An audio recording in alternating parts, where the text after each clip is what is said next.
जब एक टेलीफोन साक्षात्कार में भारतीय अरबपति रतन जी टाटा से रेडियो प्रस्तोता ने पूछा, सर, आपको क्या याद है कि आपको जीवन में सबसे अधिक खुशी कब मिली? रतन जी टाटा ने कहा, मैं जीवन में खुशी के 4 चरणों से गुजरा हूँ और आखिरकार मुझे सच्चे सुख का अनुभव हुआ। पहला चरण धन और साधन संचय करना था, लेकिन इस स्तर पर मुझे वह खुशी नहीं मिली जो मैं चाहता था। फिर कीमती सामान और वस्तुओं को इकट्ठा करने का दूसरा चरण आया, लेकिन मैंने महसूस किया कि इस जीवन का असर भी अस्थायी होता है और कीमती चीज़ों की चमक ज़्यादा देर तक नहीं रहती।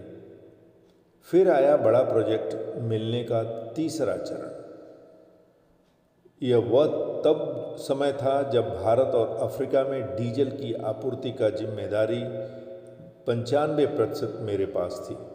मैं भारत और एशिया में सबसे बड़ा इस्पात कारखाने का मालिक भी था, लेकिन यहाँ भी मुझे वह खुशी नहीं मिली जिसकी मैंने कल्पना की थी।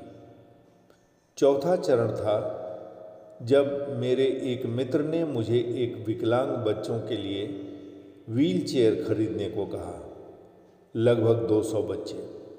दोस्त के कहने पे मैंने तुरंत व्हील चेयर खरीद लिया, लेकिन दोस्त ने जिद की कि मैं उनके साथ जाऊं और बच्चों को व्हील चेयर सौंप दूं। मैं तैयार होकर उनके साथ चल दिया। वहां मैंने इन बच्चों को अपने हाथों से व्हील चेयर दी। मैंने इन बच्चों के चेहरों पर खुशी की अजीब सी चमक देखी। मैंने उन सभी को व्हील चेयर पर बैठे, घूमते और मस्ती करते हुए देखा। यह ऐसा दृश्य था कि जैसे कि वे पिकनिक स्पॉट पर आए हुए थे और वहाँ वे बड़ा उपहार जीतकर शेयर कर रहे हों। मुझे अपने अंदर असली खुशी महसूस हुई। जब मैंने छोड़ने का फैसला किया तो बच्चों में से एक ने मेरी टांग पकड़ ली। मैंने धीरे से अपने पैरों को उनसे छुड़ाने की कोशिश की, लेकिन बच्चे ने मेरे चेहरे की तरफ देखा और मेरे पैरों को कसकर पकड़ लिया। मैं झुक गया और बच्चे से पूछा, क्या तुम्हें कुछ और चाहिए? इस बच्चे ने मुझे जो जवाब दिया, उसने न केवल मुझे झकझोर दिया, बल्कि जीवन के प्रति मेरे दृष्टिकोण को भी पूरी तरह से बदल दिया। इस बच्चे ने कहा, मैं आपका चेहरा याद रखना चाहता हूँ ताकि जब मैं आपसे स्वर्ग में मिलूँ तो मैं आपको पहचान सकूँ और एक बार फिर आपका धन्यवाद कर सकूँ।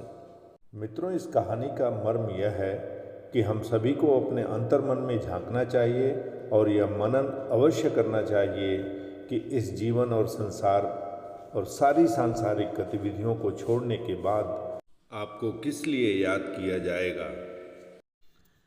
क्या कोई आपका चेहरा फिर से देखना चाहेगा जहां ये सब मायने रखता हो? सोचिएगा जरूर। धन्यवाद।